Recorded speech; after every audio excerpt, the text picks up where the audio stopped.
Digital Photography Part 2, Exposure Triangle and How Settings Affect Your Photos.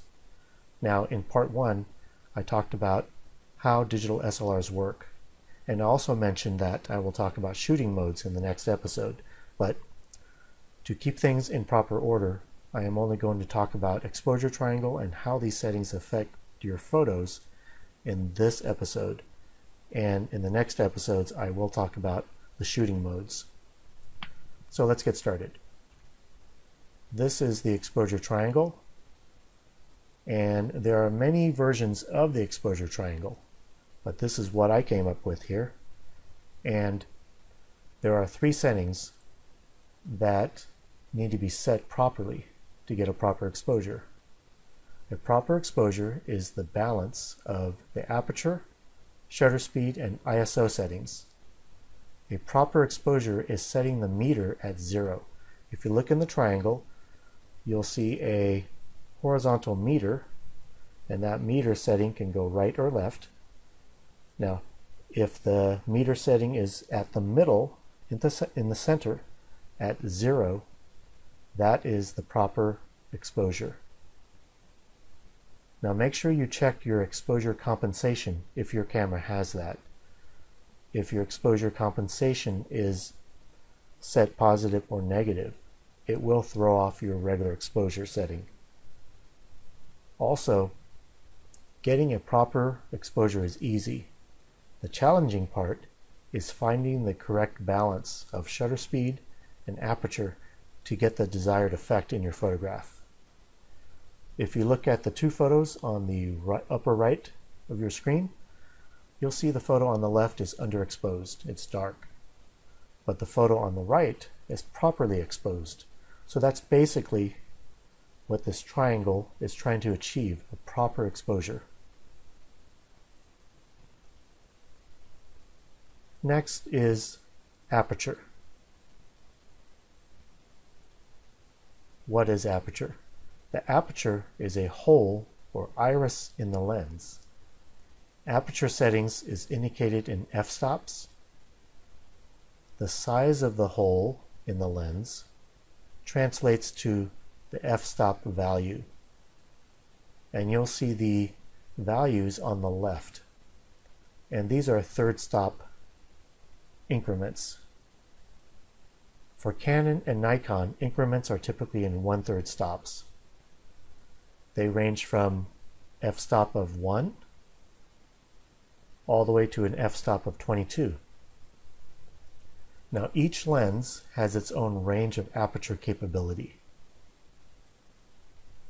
Number 6, f1 is a wide open or large opening in the lens. That means there's a large hole in the lens, allowing more light into the lens, which is a lower f number, in this case f1. Number 7, the aperture being f22 is a small opening in the lens.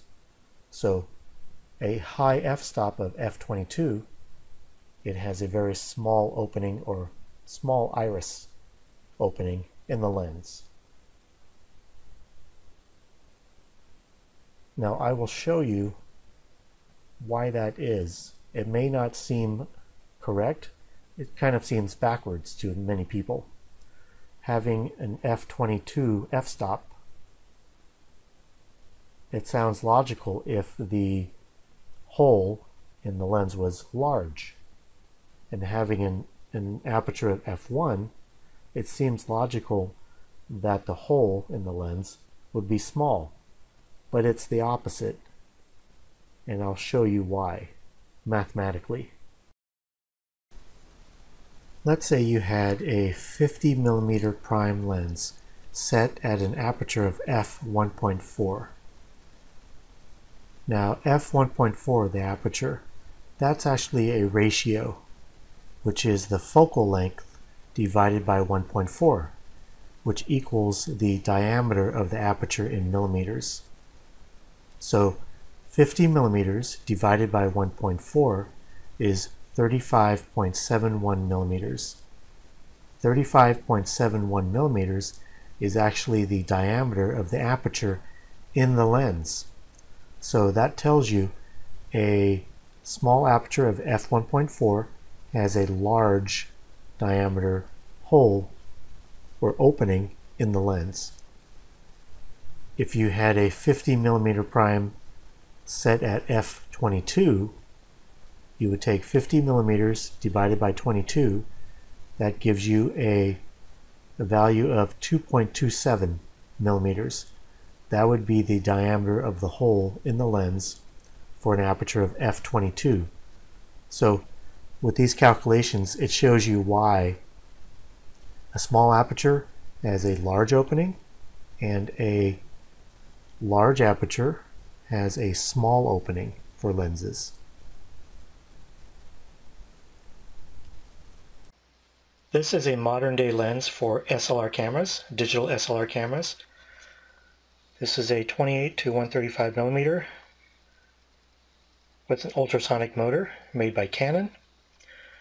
And since everything is internal and electronically controlled, I cannot show you the aperture. And so I have a manual focus lens here. Here is an old lens that is fully manual and there's no electronics. As you can see here, here is the focus ring, the zoom ring, and it also has an aperture ring. And you probably won't find these in the modern day electronic lenses that you get. And here it ranges from f3.5 to f22. It's set at f22, so you should get a very small hole in the lens, in the iris. So let's take a look at that. So if you look at the lens, through the lens, you'll see the iris. The iris or aperture is made up of a number of blades, and the more blades you have, the more circular the hole is. You can see it's not totally circular. So if we change the aperture to 3.5, it should be the largest opening for this lens. So that is a large opening compared to what we had before at f22. Now it's at f3.5, which is the wide open setting for this lens. Now, if I go ahead and set it to f22, I can actually show you the iris with the aperture in action.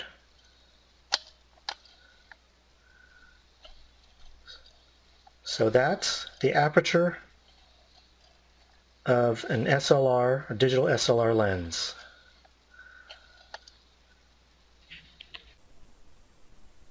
Shutter speed.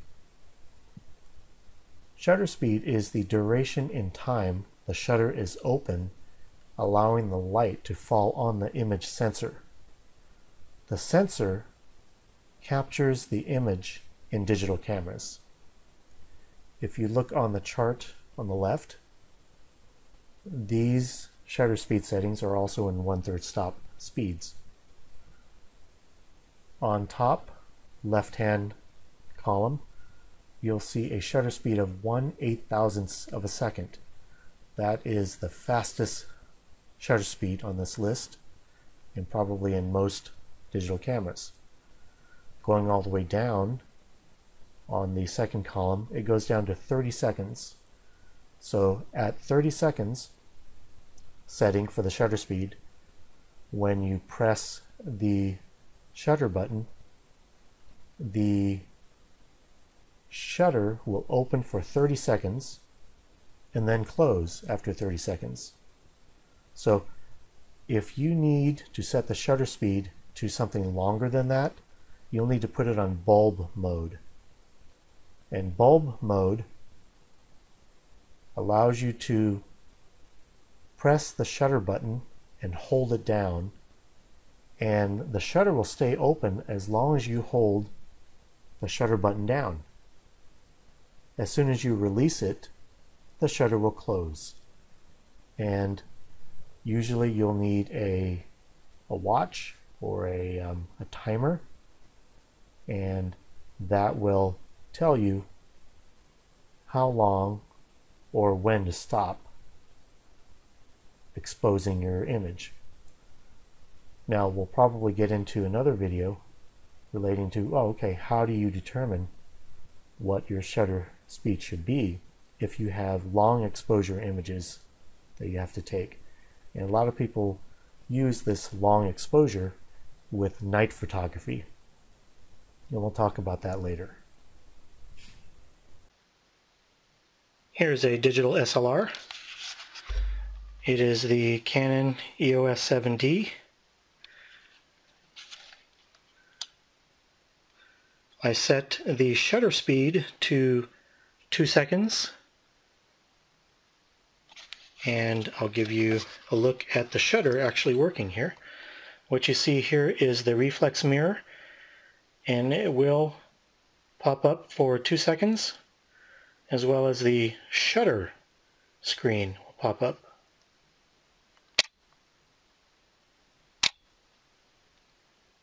Let me do it again.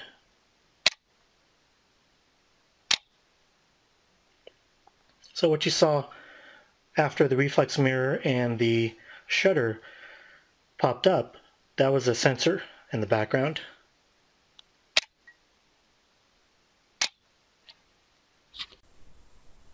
ISO. If your camera is set to a low ISO, the sensor is less sensitive to light. If your camera is set to a high ISO, the sensor is more sensitive to light. This setting is used in low light situations where available light is not enough to give you proper exposure. Now regarding ISO, the goal is to keep the ISO as low as possible and increase it only when necessary. If you look at the list of ISO numbers on the right, on top you'll see 100. That is the lowest ISO found in most digital SLR cameras. Mostly you'll see 100s on Canon cameras. On Nikon cameras you'll see 200s or 100 as the lowest ISO.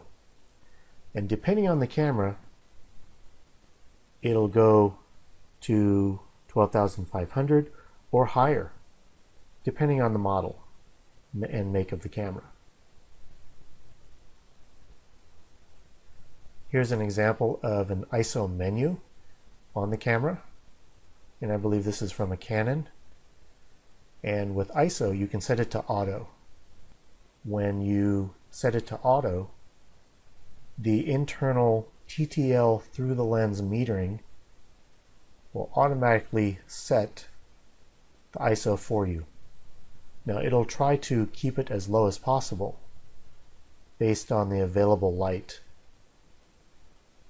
where you're taking the picture. Now, how do these settings affect your photos? Aperture, shutter speed, and ISO.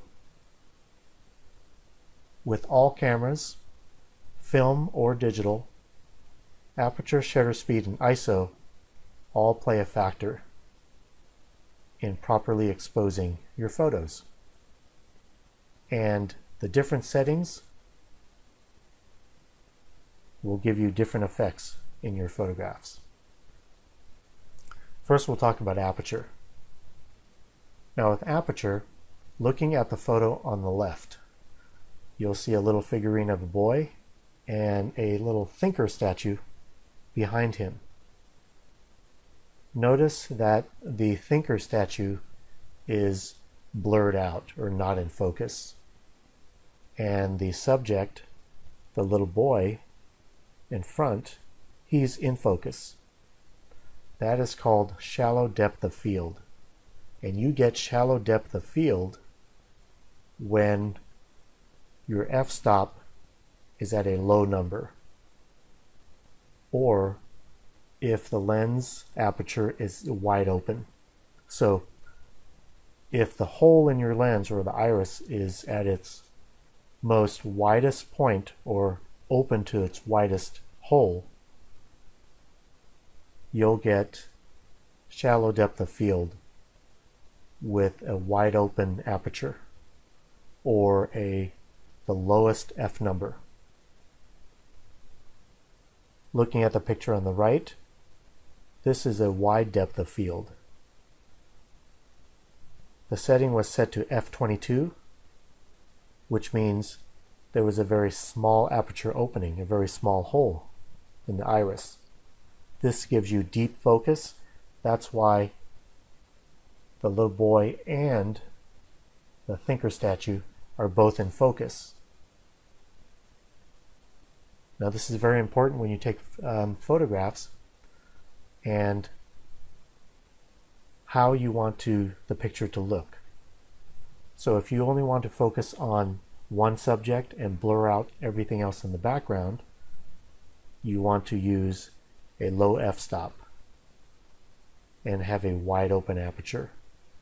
If you're doing landscape photography and you want everything in the background to be in focus as well as what is in the foreground, you want to use a high f-stop, which is deep focus.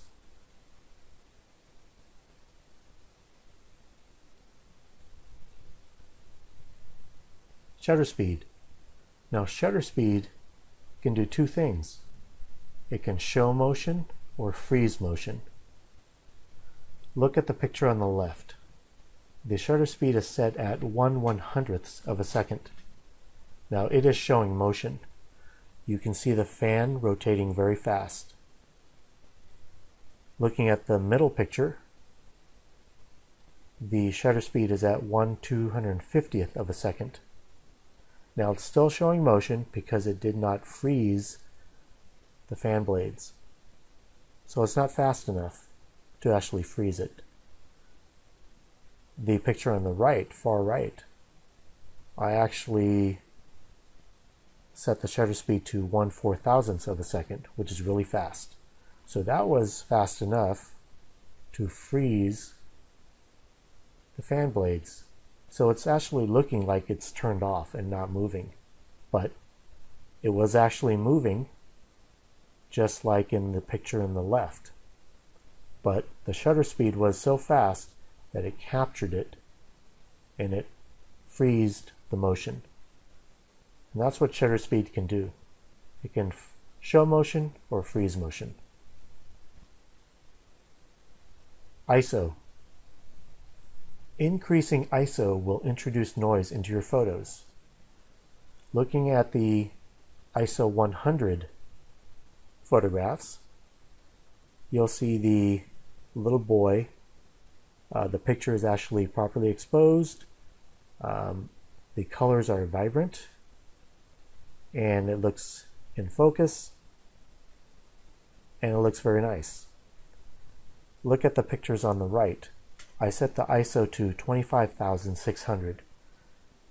Now that is very high. And if you look at the photos, the colors are not as vibrant.